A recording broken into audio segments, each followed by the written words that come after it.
Bonjour à tous, je m'appelle Aurélie. Mon travail consiste à vous accompagner dans l'évolution de votre carrière. Après avoir constaté que de nombreuses personnes cherchent à découvrir de nouveaux métiers, j'ai décidé de partir à la découverte de salariés et de chefs d'entreprise qui acceptent de partager avec nous leur expérience. Chez Super Compétences, nous mettons notre expertise à votre service pour que vos projets prennent vie. Je suis très contente de vous partager l'enquête métier du jour. Vous êtes prêts ? C'est parti ! Bonjour à tous et bienvenue dans ce nouvel épisode. Je suis aujourd'hui en compagnie d'Alan, qui est photographe et communicant et qui va nous partager son métier aujourd'hui. Bonjour Alan, Bonjour. comment vas-tu? Moi, ça va très bien. C'est la rentrée, donc plein de petites choses à faire. Mais je suis contente de prendre du coup le temps de discuter aujourd'hui et de faire d'autres choses. Eh ben, moi, je suis ravie de t'accueillir et d'en découvrir un peu plus sur ton métier, qui allie deux métiers finalement. Est-ce que tu peux commencer par te présenter, me dire qui tu es et qu'est-ce qui t'a amené à faire ce métier? Oui, merci. Je m'appelle Alan. Je suis communicant, je suis photographe. Je fais aussi de la vidéo et d'autres. Je touche un peu à plein d'autres métiers de la communication. Mais j'ai commencé par l'image. Donc, mon expertise principale, c'est l'image, le positionnement dans son image, l'identité dans l'image. Et j'accompagne les freelances et les entreprises qui se considèrent atypiques ou qui se sentent atypiques, ou alors des entreprises qui travaillent aussi sur l'inclusion, qui ont envie de faire les choses un peu différemment, à prendre leur place dans le travail, dans l'écosystème via des outils de communication. Donc ça passe beaucoup par l'image au début. D'accord. Est-ce que tu peux nous décrire ton métier au quotidien? Comment tu fais? Eh ben, c'est super varié. Des fois, c'est répondre à des podcasts, des fois, c'est prendre des rendez-vous avec des gens, des fois, c'est faire de la recherche de direction artistique ou de la recherche de lieux pour des shootings, des rendez-vous clients pour faire le point sur des sujets qui en imbriquent d'autres. La communication, c'est souvent lié avec plein d'autres sujets. C'est un sujet très large, en fait, qui comprend plein de choses en même temps. Donc, parfois, il y a besoin de défricher, de prendre le temps de clarifier les besoins, les priorités. Et je m'occupe de la communication de plusieurs clients. Donc, je fais de la mise en page, je fais de la photo, je retouche les photos, je fais de la vidéo, je fais du montage. Je fais aussi de la rédaction, je fais aussi du conseil en stratégie et en positionnement. Donc, c'est un mélange je travaille dans mon bureau et je vais chez les gens, je vais en faire des images et je vais sur le terrain. Donc, c'est vraiment un mélange d'intérieur et d'extérieur. OK. Donc en fait, les personnes, elles, te contactent. Ouais. Et ben voilà, j'aimerais améliorer ma communication, qu'est-ce qu'il faut faire? Exactement. Toi, tu fais un plan d'action. Exactement. Après, il y a des sujets qui sont souvent vulnérables par rapport à la communication, parce que je travaille avec des petites entreprises. Je travaille aussi avec beaucoup de grosses entreprises, mais du coup, c'est pas vraiment le même sujet. Pour les freelances, on est souvent sur du questionnement de comment je me montre, qui suis-je, c'est quoi mes valeurs, comment je fais pour être à l'aise avec mon image, j'ai des complexes, j'ose pas me montrer. Donc, en fait, l'image et la communication, c'est aussi le point de départ à des sujets qui sont un peu vulnérables, de honte, de difficulté de prendre sa place, de difficulté de se sentir légitime, aussi de se sentir crédible dans son image quand on est indépendant et qu'on débute, ou même quand on débute pas, mais qu'on n'a pas l'habitude de se montrer. Donc il y a toute cette partie-là, et puis il y a la partie un peu stratégique de où est-ce qu'on communique, qu'est-ce qu'on dit, pourquoi on le dit, par quel canal de communication on passe, où sont nos clients, qui est-ce qu'on veut toucher, et du coup comment on délivre ce message aussi, comment on parle de ce qu'on fait, pour que ce soit le plus clair possible et puis pour qu'on puisse entamer une discussion avec notre clientèle idéale et être aussi confortable dans sa communication. D'accord et donc quelles sont tes conditions de travail? Tu travailles donc aussi bien en intérieur qu'en extérieur? Ouais, tout à fait. Pendant longtemps, j'ai fait beaucoup de studios et de reportages en entreprise. Aujourd'hui, c'est assez varié. J'ai un bureau où je travaille à l'intérieur, mais quand je suis en clientèle, ça m'arrive d'être à l'extérieur dans des événements, de gérer des groupes, par exemple, pour faire des images, de gérer des shootings avec des gens dessus que je dois photographier. Donc c'est assez varié en fait. Je vais parfois la photo c'est aussi ça, c'est une manière d'aller au contact des gens et de pousser des portes. Et il m'arrive d'aller à plein d'endroits différents, à rencontrer plein de gens différents. C'est ça que j'aime beaucoup aussi. Tu es mobile ou tu restes sur ton secteur géographique? Un peu les deux.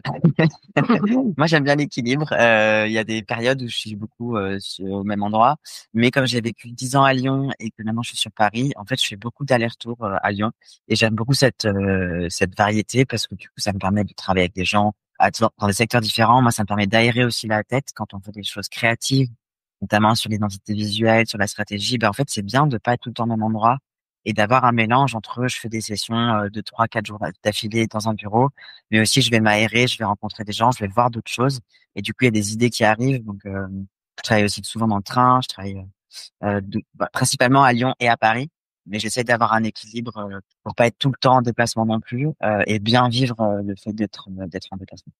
D'accord. C'est un travail que tu fais seul ou tu as une équipe avec toi? J'ai commencé seul il y a longtemps et au fur et à mesure de mon travail, je me suis rendu compte que la photo seule, ça avait pas trop d'impact et c'était un peu le point de départ de la communication. Donc, j'ai travaillé avec des gens dans la communication, des gens qui font du site web, des graphistes, des designers, des gens qui font de la rédaction, de la mise en page. Je me suis rendu compte qu'en fait, moi, j'avais beaucoup d'appétence pour ces sujets-là et que je savais faire plein de choses. Donc, principalement, je travaille seul, mais je peux monter des équipes et j'ai un réseau de partenaires qui ont les mêmes valeurs que les miennes, qui sont engagés de la même manière que moi et avec qui je sais que ça fonctionne en termes de travail et de manière de travailler, de manière d'aborder ce sujet-là. Donc ça m'arrive de monter des équipes pour des sites web, pour de la rédaction, pour d'autres choses. Mais ce que je fais principalement, c'est que je fais un peu tout et quand il y a besoin d'investir plus, quand il y a besoin de faire un projet ponctuel, je monte l'équipe qui est adaptée. Donc je gère aussi, je sais aussi l'équipe comme un chef de projet, comme un agent, Oui, donc ouais. voilà, je m'assure que tout fonctionne bien et je pilote le projet pour que l'image du client soit respectée et c'est moi qui ai un peu la vision globale du sujet. Donc c'est assez varié, parfois seul, parfois en équipe. Quelles sont les compétences nécessaires pour faire ton travail? Il y a à la fois beaucoup de technique et beaucoup d'humain. Et moi, je pars du principe que la technique, c'est la première étape pour bien gérer l'humain. Quand on fait des shootings, par exemple, il y a beaucoup de techniques à gérer, mais en fait, il y a en face de nous, il y a un humain qui n'est pas très à l'aise, qui n'ose pas. Donc, quand on sait très bien gérer la technique, on peut après l'oublier en quelque sorte et de faire les choses en automatique, en technique, et bien connaître ses besoins techniques pour se focus complètement sur l'humain. Et c'est en fait ça qui va faire la différence. Si on gère bien l'humain, si on gère bien son propre, ses propres émotions et qu'on arrive à prendre en compte les émotions des autres, que ce soit dans la photo, mais aussi la communication, parce que ça vient toucher des sujets un peu perso pour tout le monde. Bah, du coup, on peut être vraiment dans l'accompagnement, vraiment dans l'écoute, vraiment dans l'empathie. Et si on est bloqué par la technique ou son propre processus de je sais pas comment faire, je bloque sur des choses, bah, en fait, on peut pas vraiment être accompagnant complètement avec le cœur et une vraie écoute avec les gens parce qu'on est bloqué sur notre technique et du coup, on a ça à gérer. Donc, c'est un peu un mélange des deux. Il y a beaucoup de techniques, mais pour moi, c'est la première étape pour pouvoir bien faire son travail, c'est de connaître la technique par cœur, quoi. OK. Comment tu organises tes journées ou tes semaines? Eh ben, c'est un casse-tête pour arriver à caler tout le monde, à aussi avoir j'ai des phases de travail très différentes. Quand je suis en préparation d'un shooting, bah, je vais faire des recherches, je vais monter des équipes, parfois je débrief, parfois je prépare, parfois je recherche des choses. Donc, ça va dépendre de à quel stade je suis. Donc, je sais sur chaque projet à peu près par quelle phase je dois passer. Et donc, j'ai des temps dédiés dans ma semaine par type de tâche. Alors moi, je fonctionne comme ça parce que j'aime bien faire tout en même temps, mais sur des sujets différents et sur des projets différents pour que ma créativité, elle puisse se renouveler. Donc, je vais faire des journées de retouche, par exemple, des journées de montage, des journées de shooting, des journées de création, de mise en page. Et je vais alterner d'un projet à l'autre, par exemple. Après, ça, c'est l'idéal. Et puis après, la vie fait qu'il faut aussi s'adapter à d'autres choses. Mais j'essaye de pas fonctionner par projet parce que ben on a beaucoup des agendas qui doivent se combiner pour caler des projets, des shootings et des choses à faire ensemble. Et en fait, gérer plusieurs agendas, c'est différent. Enfin, c'est pas facile. Donc, j'essaie de fonctionner comme ça et moi, ça me permet de pas trop m'ennuyer. C'est vrai que si je fais tout le temps la même chose, je m'ennuie. Et si je suis sur le même projet, à focus trop sur ce projet, j'ai pas assez de recul, j'ai pas assez d'idées, donc il faut que j'aère un peu mon regard. Donc j'ai trouvé cette technique qui fonctionne assez bien pour moi. Je sais que le lundi, par exemple, c'est ma journée de pilotage de ma boîte et ma communication pour moi. Donc je prends pas de rendez-vous. Le mardi, mercredi, jeudi, je suis en focus client. Je prends des rendez-vous, je gère des clients. Et le vendredi, je suis plutôt gestion des équipes, des objectifs de de la semaine d'après, organisation de mon temps, parce que des fois je dois prendre des billets de train, je dois organiser, envoyer des messages aux gens. Donc j'essaye voilà, d'avoir des journées à thématique comme ça. Et après, il y a des périodes où je suis plus flexible que d'autres. D'accord, et en termes d'horaire? On est plutôt sur du 8h30, 18h30 tous les jours. Et pas trop le week-end, du coup? Ça dépend des périodes de vie. Il y a des moments où j'avais beaucoup de mal à lâcher et il y a aussi la vie d'indépendant, c'est beaucoup des montagnes russes émotionnelles en termes de chiffre d'affaires qui est très fluctuant et surtout dans la photo parce que les budgets ça peut être du simple au double en fonction d'un projet. Donc, c'est difficile de s'arrêter, c'est difficile de prendre le temps et c'est pas facile aussi de gérer son stress par rapport à ça. Donc, il y a des périodes où c'était pas facile de m'arrêter le week-end, clairement. Aussi parce que je suis passionné, que j'adore ce que je fais et que du coup, travailler, c'est un peu ma zone de confort.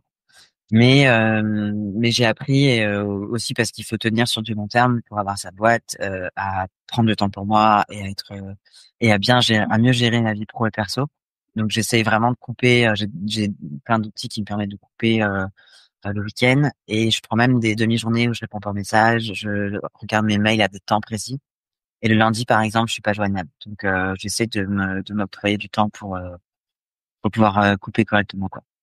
OK. Donc c'est bien, au moins tu t'imposes, un cadre, quoi. Ouais, complètement. Il y a beaucoup de demandes, de la part des clients? Ça, c'est un sujet compliqué de répondre à cette question de manière binaire parce que ça va dépendre dans quel écosystème on évolue, ça va dépendre de la capacité à aller vers les autres, à vendre et à se faire connaître. Moi, je pars du principe qu'on est dans un milieu, un environnement qui fonctionne beaucoup sur l'image et la communication, et donc il y a autant d'entreprises qui en ont besoin. En fait, toutes les entreprises ont besoin de trouver, de travailler leur marketing et la communication.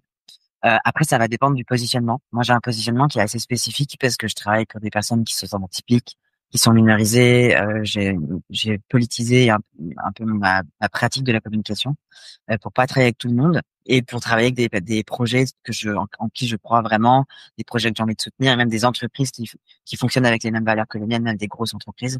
Donc, ça va dépendre aussi de ça. Il y a des personnes qui travaillent dans des secteurs sont plus en demande, qui ont plus de besoins que d'autres.